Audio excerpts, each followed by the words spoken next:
Very good morning. Welcome to business weekend.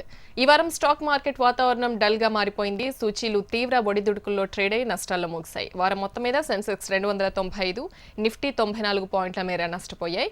బ్యాంకర్ల సమావేశంలో America fed chairperson జెనెట్ యెలెన్ ప్రసంగం ఎలా ఉంటుందోనన్న ఆందోళనతో ఇన్వెస్టర్లు పెద్దగా కొనుగోళ్లకు ఆసక్తి చూపకపోవడంతో సూచీలు నేలచూపులు చూశాయి. F&O కొత్త సిరీస్ ప్రారంభ సెషన్లో ఉత్తేజం పూర్తిగా కొరవడింది. ఆద్యంతం స్తబ్దుగా సాగిన ట్రేడింగ్ లో సూచీలు నష్టాల వైపే మొగ్గు చూపాయి. ఐరోపా, ఆసియా మార్కెట్ల నుంచి ప్రతికూల సంకేతాలు అందడం కూడా సెంటిమెంట్ పై ప్రభావం చూపింది. దేశీయంగా సానుకూల పరిణామాలేవి లేకపోవడం కూడా ప్రభావం చూపింది. ఇక బ్యాంకింగ్ సేవల వినియోగదారులకు నగదు బదిలీ మరింత సులభం కానుంది. ఎలాంటి చెల్లింపులైనా క్షణాల్లో చేసేందుకు అవకాశం వచ్చేస్తోంది. మొబైల్ ఫోన్ ద్వారా చిటికలో లావాదేవీలు జరిపేలా యూనిఫైడ్ పేమెంట్స్ ఇంటర్ఫేస్ ఆధారిత సేవలు త్వరలో అందుబాటులోకి రానున్నాయి.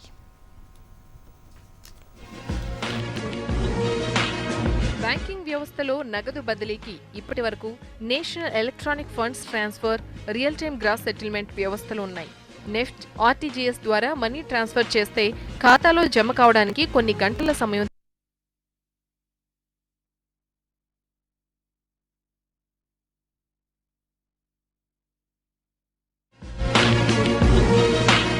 బ్యాంకింగ్ వ్యవస్థలో నగదు బదిలీకి ఇప్పటి వరకు national electronic funds transfer, real time gross settlement వ్యవస్థలు ఉన్నాయి. నెఫ్ట్, ఆర్టీజీఎస్ ద్వారా మనీ ట్రాన్స్ఫర్ చేస్తే ఖాతాలో జమ కావడానికి కొన్ని గంటల సమయం తీసుకుంటుంది. మరో ఆప్షన్ ఇమ్మీడియట్ పేమెంట్ సర్వీసెస్ సేవలు అందుబాటులోకి వచ్చిన తర్వాత ఎప్పుడైనా నగదును బదిలీ చేసుకునే సౌకర్యం అందుబాటులోకి వచ్చినా నగదును బదిలీ చేయాల్సిన వారి బ్యాంక్ ఖాతా నెంబర్లు, బ్రాంచ్ IFSC కోడ్ వంటివి తెలియాలి. ఇంటర్నెట్ బ్యాంకింగ్ సదుపాయం లేని వారు ఈ సేవలను వినియోగించుకునే అవకాశం ఉండదు. అయితే ఇప్పుడు ఇంటర్నెట్ లేకుండా, ఖాతా వివరాలేమీ వెల్లడించకుండా, ఇబ్బందులేమీ లేకుండా ఎప్పుడైనా మొబైల్ ఫోన్ ద్వారా మనీ ట్రాన్స్ఫర్ చేయడానికి వీలుగా యూనిఫైడ్ పేమెంట్ ఇంటర్ఫేస్ వ్యవస్థను బ్యాంకులు అందుబాటులోకి తీసుకొస్తున్నాయి.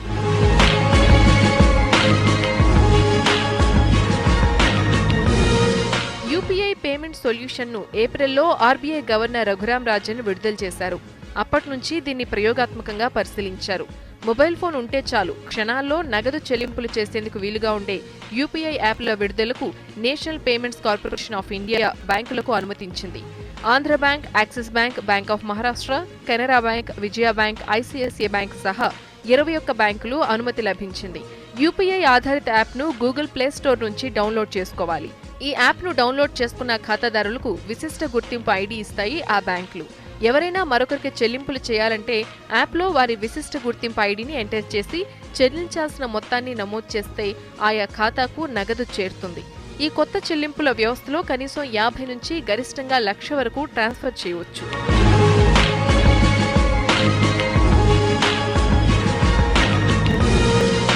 దేశంలో వేగంగా పెరుగుతున్న స్మార్ట్ ఫోన్ల వాడకాన్ని దృష్టిలో ఉంచుకుని నగదు రహిత లావాదేవీలను ప్రోత్సహించడానికి యూపీఐ చెల్లింపుల వ్యవస్థను రిజర్వ్ బ్యాంక్ ప్రవేశపెడుతోంది. వినియోగదారులు చేసే లావాదేవీల్లో పరిమాణపరంగా 90% పైగా నగదులోనే జరుగుతున్నాయని, విలువ పరంగా 65% ఉన్నాయని అంచనా.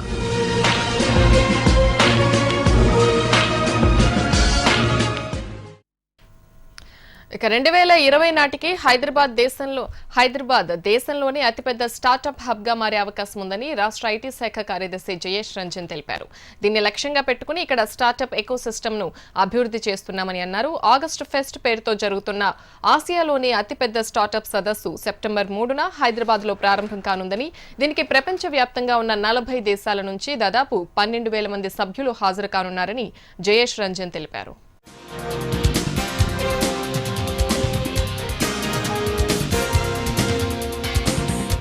ఏ స్టార్టప్ చూసినా లైక్ జొమాటో, ఏ పెద్ద స్టార్టప్స్ ఏవి చూసినా సరే, రెడ్ బస్ ఇవన్నీ 6-7 ఇయర్స్.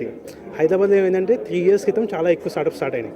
సో మెయిన్ ఈ టెక్నాలజీ స్టార్టప్స్ అన్ని 2-3 ఇయర్స్ క్రితం స్టార్ట్ అయినాయి. సో మోస్ట్లీ నెక్స్ట్ 1-2 ఇయర్స్లో ఒక పెద్ద స్టార్టప్ ఎక్స్పెక్ట్ చేయవచ్చు. అంటే ఒక ఓలా క్యాబ్స్ ఇలాంటి స్కేల్లో ఒక స్టార్టప్ ఎక్స్పెక్ట్ చేయవచ్చు. అలాంటి స్టార్టప్ ఒకటైతే చాలా డిఫరెన్స్ వస్తుంది. Startups related success stories, huge success stories ఎక్కువ కనిపించేవి కాదు. సో మెయిన్ ప్రాబ్లం ఏంటి అంటే ఈ నాలెడ్జ్ అనే దానికి యాక్సెస్ లేదు ఎక్కువ మందికి. సో అందుకని స్టార్ట్ చేసాము ఆగస్ట్ ఫెస్ట్ అనేది. ఆంటర్ప్రెన్యూర్స్ అందరినీ ఒక దగ్గరికి తీసుకొచ్చి సో వాళ్ళకి ఒక నెట్వర్కింగ్, ఒక స్ట్రాంగ్ ఎకోసిస్టమ్ లాగా బిల్డ్ చేద్దాము ప్లస్ ఉన్న అప్పట్లో ఫ్యూ హండ్రెడ్ స్టార్టప్స్ ఉండేవారు. సో వాళ్ళకి ఒక విజిబిలిటీ తీసుకొద్దాము అంటే మెయిన్ స్ట్రీమ్కి తీసుకొచ్చి, ఎందుకంటే ప్రతి స్టార్టప్కి విజిబిలిటీ చాలా ఇంపార్టెంట్ కదా. So unless until you are visible customers అనే వాళ్ళు పెరగరు. సో అట్లా స్టార్ట్ చేసాం. ఇక హైదరాబాద్ నగరం కోసం పక్కా మాస్టర్ ప్లాన్ సిద్ధమవుతోందని, వచ్చే 2 నెలల్లో పూర్తి చేస్తామని హెచ్ఎండిఏ కమిషనర్ చిరంజీవులు తెలిపారు. 2041 నాటికి హైదరాబాద్ జనాభా 2 కోట్లకు చేరుతుందని, భవిష్యత్ అవసరాలకు అనుగుణంగా కొత్త మాస్టర్ ప్లాన్ ఉంటుందని అన్నారు. హైదరాబాద్ మాస్టర్ ప్లాన్ పై క్రడాయి నిర్వహించిన వర్క్ షాప్ లో GHMC commissioner Janardhan Reddy, metro rail MD NVS Reddy తదితరులు పాల్గొన్నారు. హైదరాబాద్ ను గ్లోబల్ సిటీగా మార్చే విధంగా కొత్త మాస్టర్ ప్లాన్ ఉండాలని, దీంతో ప్రజల జీవన ప్రమాణాలు మెరుగవ్వాలని క్రడాయి హైదరాబాద్ ప్రెసిడెంట్ రామరెడ్డి అన్నారు. సో 2041 నాటికి హైదరాబాద్ మెట్రోపాలిటన్ రీజియన్లో నివసిస్తున్నటువంటి జనాభా సుమారు 2 కోట్లను అంచనా వేస్తున్నాం. అంటే ప్రజెంట్ 1 crore ఉంది, అంటే ఇంకొక 1 crore పాపులేషన్ ఇందులో యాడ్ కాబోతుంది.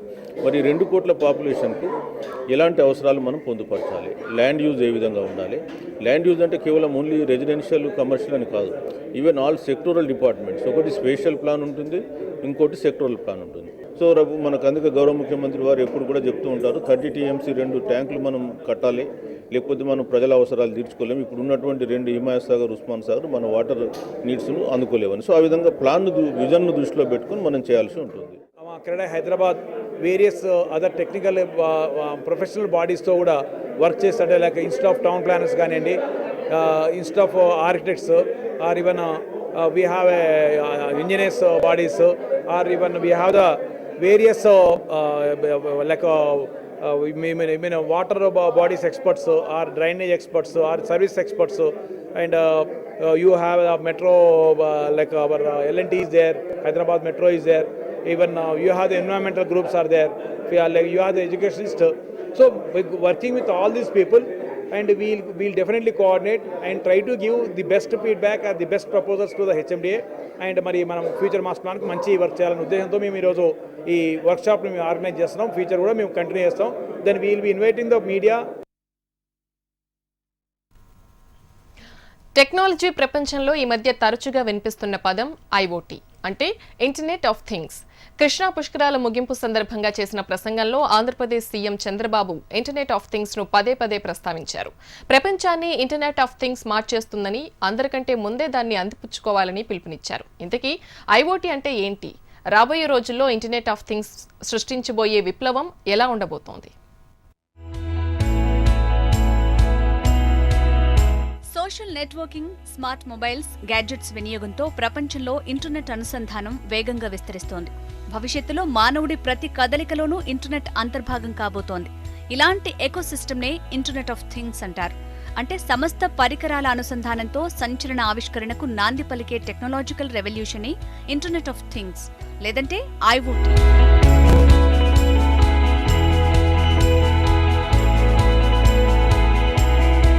ఐఓటీలో radio frequency identification, wifi, barcode, బిగ్జీ, సెన్సార్, స్మార్ట్ ఫోన్లను అనుసంధానించి నిత్య జీవితంలో మానవుడికి ఉపయోగపడే ప్రతి వస్తు సేవలను ఇంటర్నెట్ ద్వారా సులభంగా పొందే అవకాశం ఉంటుంది. ప్రస్తుతం education, business, communication, entertainment, medical, health రంగాల్లో ఇంటర్నెట్ను ఆయా రంగాల్లోని సమాచారాన్ని పొందటానికి కాకుండా వస్తువులను, పరికరాలను అనుసంధానించడానికి కూడా వినియోగిస్తున్నారు. ఉదాహరణకు ఇప్పుడు మనం వాడుతున్న టాక్సీ యాప్లు అలాంటివి.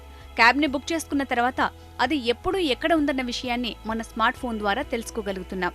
అలాగే జీపీఆర్ఎస్తో అనుసంధానమైన మొబైల్ లేదా టాబ్లెట్తో మనకు తెలియని ప్రదేశాలకు సైతం మ్యాపింగ్ సహాయంతో కారు డ్రైవ్ చేసుకుంటూ వెళ్ళిపోతున్నాం. ఇలాంటి సౌలభ్యాలన్నీ ఇంటర్నెట్ ఆఫ్ థింగ్స్ వల్లే సాధ్యమవుతున్నాయి.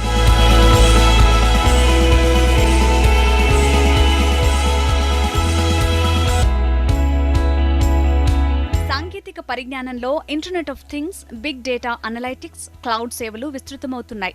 ఇందులో కూడా త్వరితగతిన వృద్ధి చెందేందుకు ఆస్కారం ఉన్న ఐఓటీ కోసం ప్రత్యేక విధానం తీసుకురావాలని కేంద్ర, రాష్ట్ర ప్రభుత్వాలు నిర్ణయించాయి.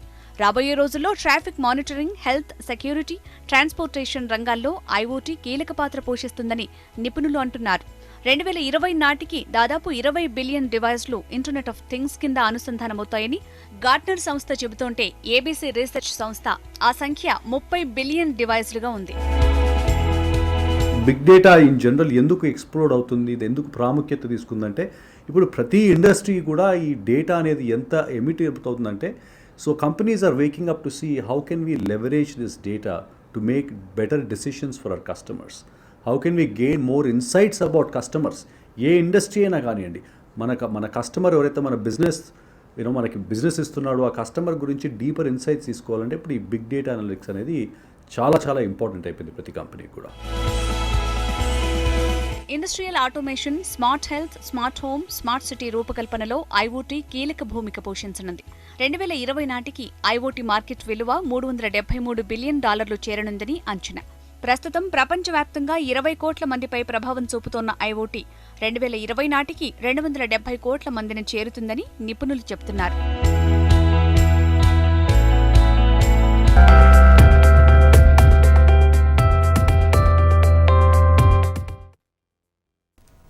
భారత మొబైల్ మార్కెట్ వృద్ధి మామూలుగా లేదు.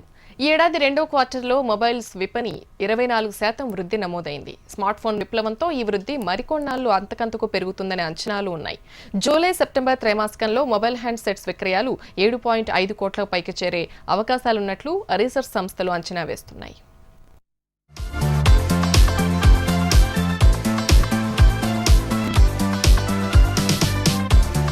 ఏప్రిల్ జూన్ క్వార్టర్లో మొబైల్ ఫోన్ల విక్రయాలు 6.59 కోట్ల యూనిట్లుగా నమోదయ్యాయి.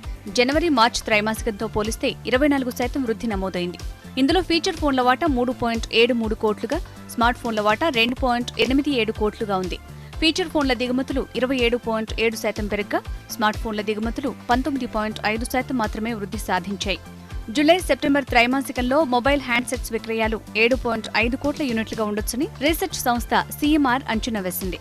పండుగల సీజన్, కొత్త ప్రోడక్టుల ఆవిష్కరణ, సానుకూల రుతుపవనాలు, 7వ వేతన కమిషన్ సిఫార్సుల అమలు వంటి అంశాలు అమ్మకాల పెరుగుదలకు దోహదపడొచ్చని తన నివేదికలో పేర్కొంది. ఎప్పటినుంచో ఎదురు చూస్తున్న రిలయన్స్ జియో 4G వాణిజ్య సేవల ప్రారంభం వంటి కారణాలు కూడా దోహదపడతాయని వెల్లడించింది.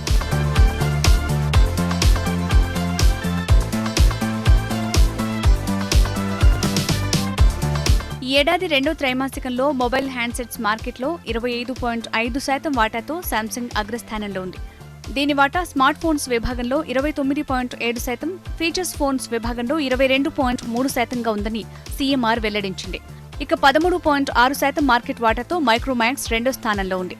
స్మార్ట్ ఫోన్స్ విభాగంలో 14.8% వాటాను, ఫీచర్ ఫోన్స్ విభాగంలో 12.6% వాటాను మైక్రోమాక్స్ ఆక్రమించింది. మైక్రోమాక్స్ తర్వాతి స్థానాల్లో ఇంటెక్స్, కార్బన్, లావా ఉన్నాయి.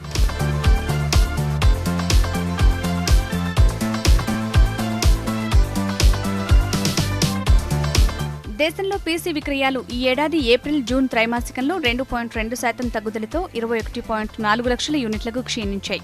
గతేడాది ఇదే త్రైమాసికంలో పీసీ అమ్మకాలు 21.9 లక్షల యూనిట్లుగా ఉన్నాయి. రీసెర్చ్ సంస్థ IDC నివేదిక ప్రకారం జనవరి మార్చి త్రైమాసికంతో పోలిస్తే ఏప్రిల్ జూన్ క్వార్టర్లో పీసీ విక్రయాలు 7.2% మేర ఎగిశాయి. పీసీ మార్కెట్లో HP అగ్రస్థానంలో ఉంది. దీని మార్కెట్ వాటా 28.4%గా ఉంది. 16.1%తో లెనోవో, 14%తో ఏసర్ ఉన్నాయి.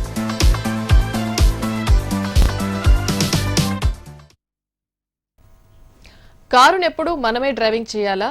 హాయిగా కారు తనంతట తానే వెళ్తుంటే ఎంత బాగుంటుంది అని ఎప్పుడైనా అనిపించిందా? అయితే ఓ 5 సంవత్సరాలు కాగండి, డ్రైవర్ల అవసరం లేకుండానే కార్లు మిమ్మల్ని గమ్యస్థానాలకు చేరుస్తాయి. అలాంటి డ్రైవర్లెస్ కార్ల తయారీకి శ్రీకారం చుట్టాయి పలు కంపెనీలు. ఇందులో భాగంగా సింగపూర్లో ఒక కంపెనీ డ్రైవర్లెస్ టాక్సీల ట్రయల్ రన్ ప్రారంభించింది. ఆ డీటెయిల్స్ పై ఒక లెక్కేద్దాం.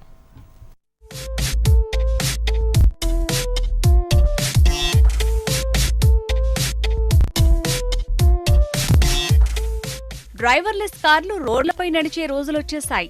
హాలీవుడ్ సినిమాలో చూపించినట్టు కార్లు మాట్లాడుకుంటాయి. డ్రైవర్ లేకుండా వాటంతటవే సెల్ఫ్ డ్రైవ్ చేసుకుంటూ వెళ్తాయి. అలాంటి పరిస్థితి ఇప్పుడు నిజ జీవితంలో మనకు ఎదురు కాబోతోంది. వచ్చే 5 ఏళ్లలో డ్రైవర్ అవసరం లేకుండానే కార్లు మనల్ని గమ్యస్థానాలకు చేర్చబోతున్నాయి.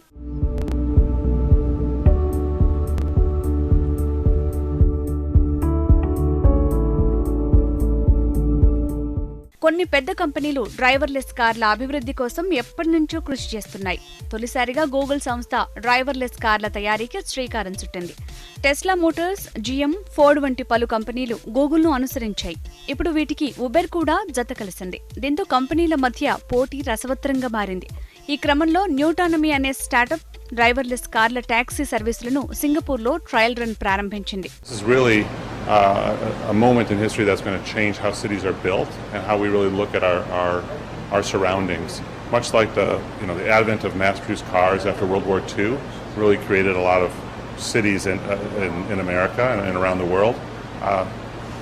Autonomous vehicles, I think, are going to change how we actually build cities. Google సంస్థ 2009 నుంచే అటానమస్ కార్లను రోడ్లపై ప్రయోగాత్మకంగా తిప్పుతూనే ఉంది.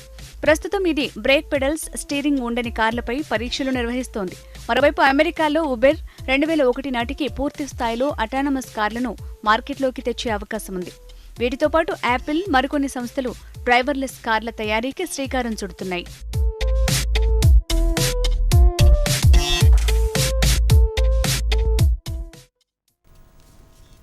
మొబైల్ రీఛార్జ్ షాపులు వెలవెల, బ్యాంకుల్లో తగ్గిన క్యూ లైన్లు, టికెట్ల కొనుగోళ్ల కోసం పరిగెత్తాల్సిన అవసరం లేకపోవడం. దానికి కారణమే డిజిటల్ ట్రాన్సాక్షన్స్. స్మార్ట్ ఫోన్తో ఒక్క క్లిక్తో బిల్లుల చెల్లింపులు, మనీ ట్రాన్స్ఫర్ క్షణాల్లో జరుగుతున్నాయి. మొబైల్ వాలెట్ యాప్లు, బ్యాంక్ యాప్ సేవలందించే సంస్థలకు వినియోగదారులకు వారధిగా నిలుస్తుండటం ఈ ట్రాన్సాక్షన్స్ పెరిగిపోతున్నాయి.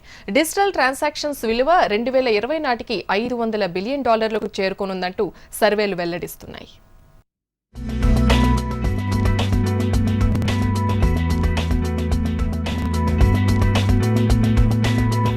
స్మార్ట్ ఫోన్ ఉపయోగం, ఇంటర్నెట్ పెనిట్రేషన్ పెరుగుతున్న కొద్దీ ఈ ట్రాన్సాక్షన్స్ సంఖ్య రోజురోజుకు అధికమవుతోంది.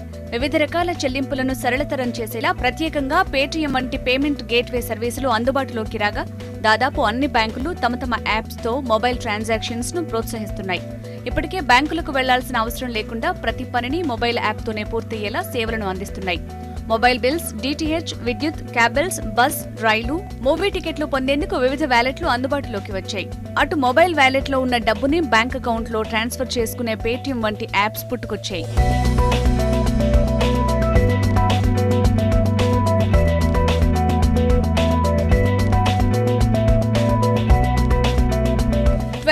నాటికి మొత్తం చెల్లింపుల్లో డిజిటల్ పేమెంట్స్ వాటా 40% ఉంటుందని గూగుల్, బోస్టన్ కన్సల్టెన్సీ గ్రూప్ చేసిన సర్వే వెల్లడించింది.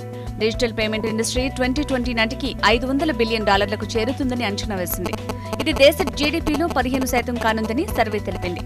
అదేవిధంగా 2023 నాటికి నగదు లావాదేవీల కంటే డిజిటల్ ట్రాన్సాక్షన్స్ వాటానే ఎక్కువ కానుందట. వాట్సాప్లో సులభంగా వినియోగించుకునేలా ఉండటమే కాకుండా సమయం ఆదా కావడంతో పాటు సౌకర్యవంతంగా ఉండటంతో డిజిటల్ ట్రాన్సాక్షన్స్ వైపు మళ్లుతున్నారు. ఒకసారి ఆన్లైన్ చెల్లింపులు చేసిన వ్యక్తి దీనికే అలవాటవుతున్నారని నిపుణులు చెబుతున్నారు. సో ఈ మొబైల్ కనెక్షన్స్ కూడా అందరికీ కూడా ఇప్పుడు యాక్సెసిబిలిటీ ఉండేసరికి అవైలబిలిటీ ఆఫ్ టెక్నాలజీ ఏదైతే ఉందో, యాప్స్ అన్నారు మీరు కానివ్వండి, బ్యాంక్స్ ఏవైతే ఉన్నాయో చాలా మంది కూడా ఆన్లైన్ ట్రాన్సాక్షన్స్ ఎంకరేజ్ చేస్తున్నారు. ఒక కారు కొని అమ్మాలంటే కూడా మీరు ఒక యాప్ ద్వారా, ఆన్లైన్ ద్వారా చేసుకోవచ్చు. సో అందుకోసమే బ్యాంక్స్ కూడా చాలా మటుకు కూడా ఇలాంటి ఈ ట్రాన్సాక్షన్స్ అన్నీ కూడా ఎంకరేజ్ చేస్తున్నాయి. ఎందుకంటే ఒక బ్యాంక్కి వెళ్ళి మీరు డిపాజిట్ చేయడం ఆర్ డబ్బులు తీసుకోవడం కానీ ఇవన్నీ కాకుండా ఏదైతే పేమెంట్ ఉంటాయో, ఎలక్ట్రిసిటీ బిల్స్ కానివ్వండి, లేకపోతే ట్యాక్సీ బిల్స్ కానివ్వండి, ఎయిర్ టికెటింగ్ కానివ్వండి, అంతా కూడా ఆన్లైన్ ఉంది. బ్లాక్ మనీని అరికట్టడంలో ఈ ట్రాన్సాక్షన్స్ కీలక పాత్ర పోషిస్తున్నాయని ఆర్బీఐ గవర్నర్ రఘురామ్ రాజన్ అన్నారు. బ్లాక్ మనీని నియంత్రణ కోసం జస్టిస్ ఎంబీ షా నేతృత్వంలో ఏర్పాటు చేసిన సిట్ 3 లక్షలు ఆపైన జరిగే నగదు లావాదేవీలను నిలిపివేయాలని, వ్యక్తి లేదా సంస్థల వద్ద 15 లక్షల రూపాయలు ఆపై నగదును నిల్వ ఉంచకూడదన్న నిబంధనలు విధించాలని సుప్రీంకోర్టుకు ఇచ్చిన రిపోర్టులో సూచించింది. ఈ పరిస్థితులను చూస్తే వచ్చే 2 ఏళ్లలో చెల్లింపులకు సంబంధించి భారీ మార్పులొచ్చేలా కనబడుతున్నాయని నిపుణులు అభిప్రాయపడుతున్నారు.